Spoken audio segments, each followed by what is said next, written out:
Hello बच्चों, let's see this question. Compare rate of D carboxylation. आपके पास एक trichloro acetic acid है और एक ट्राइफ्लोरो एसिटिक एसिड है और इन दोनों के रेट ऑफ डी कार्बोक्सिलेशन को हमें कंपेयर करना है।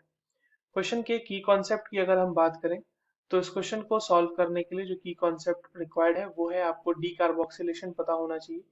डी कार्बोक्सिलेशन कैसे कराते हैं एंड उसकी मदद से आप जो है इस रेट को कंपेयर कर पाएंगे। देखो, डीकार्बोक्सिलेशन का मतलब सीधा मतलब होता है रिमूवल ऑफ CO2। CO2 को रिमूव करना इज कॉल्ड एज डीकार्बोक्सिलेशन। अब देखिए, हम जनरली जो कोई भी एसिड है अगर हमारे पास, जैसे मान लीजिए RCOOH है, इसका डीकार्बोक्सिलेशन अगर हम कराना है तो हम इसे सोडा लाइम के साथ रिएक्ट कराते हैं NaOH in presence of calcium oxide, और उसके बाद इसको हीट करते हैं तो यहाँ पर से हमारे पास डीकार्बोक्सिलेशन हो जाता है। ठीक है। अब देखिए, यहाँ से आपको CO2 का रिमूवल होगा और ये बन जाएगा RH। यहाँ पे RH बनेगा प्लस CO2 रिमूव हो जाएगा। ये अल्केन के प्रिपरेशन का एक मेथड भी होता है।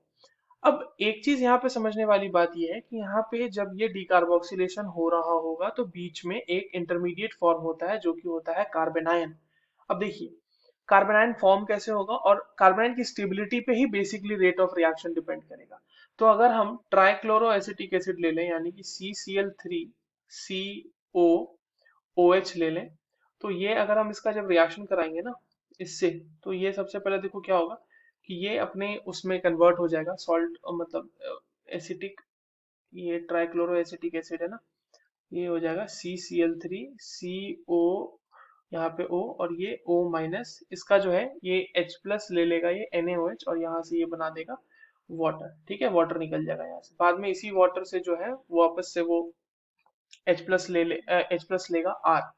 वो बात की बात है, पहले यहाँ पे देखते हैं। अब इसको जब आप हीट करोगे तो ये इस तरह से रिएक्शन प्रोसीड करेगी और with the removal of CO2 आपके पास यहाँ पर एक कार्बनायन भी बनेगा, CCl3 carbanion plus CO2। And in case of CF3COOH, यहाँ पर भी आपके पास एक कार्बनायन बना होगा, है ना। तो ये स्टेप कैसे जाएगा, यहाँ पर ये हुआ होगा पहले तो CF3CO, यहाँ पे O-, अगेन वापस से वो NaOH के प्रेजेंस में ही हो रहा होगा ये रिएक्शन, राइट। तो ये इस तरह से इधर जाएगा और ये इस तरह से इधर जाएगा। यहाँ पर जो कार्बोनेट बनेगा वो बनेगा CF3- और वापस से CO2, और बाद में ये Cl3 जो है वो H+ ले लेगा वाटर से और वहां से बना देगा अपना जो बनाना होगा। अब देखिए, आपके पास दो कार्बन आयन है CCl3 इसको मैं इस तरह से लिख देता हूँ, CCl3 को CCl3 और हमारे पास दूसरा कार्बन आयन है CF3। अब देखिए, प्राइमा फेसी आपको ये लग सकता है यहाँ पे कि सर फ्लोरीन की इलेक्ट्रोनेगेटिविटी ज्यादा है तो ये बहुत ही अच्छे से खींच रहा होगा तो कार्बन के ऊपर डेंसिटी कम हो जाएगी, तो CF3 को सर ज्यादा स्टेबल होना चाहिए। बट ऐसा नहीं है। क्यों नहीं है? क्योंकि Cl के पास एक ऐसी चीज है जो फ्लोरीन के पास नहीं है, और वो है vacant d orbital. Vacant d orbital होने की वजह से क्या होता है, there is a possibility of p pi d pi back bonding.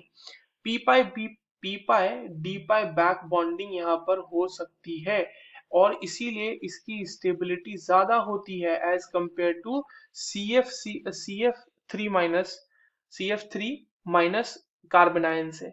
तो रेट ऑफ डिकार्बोक्सिलेशन ज्यादा किसका हो जाएगा, ए का ज्यादा हो जाएगा बी से, क्योंकि जो इंटरमीडिएट बन रहा है वो ए के केस में ज्यादा स्टेबल बन रहा है।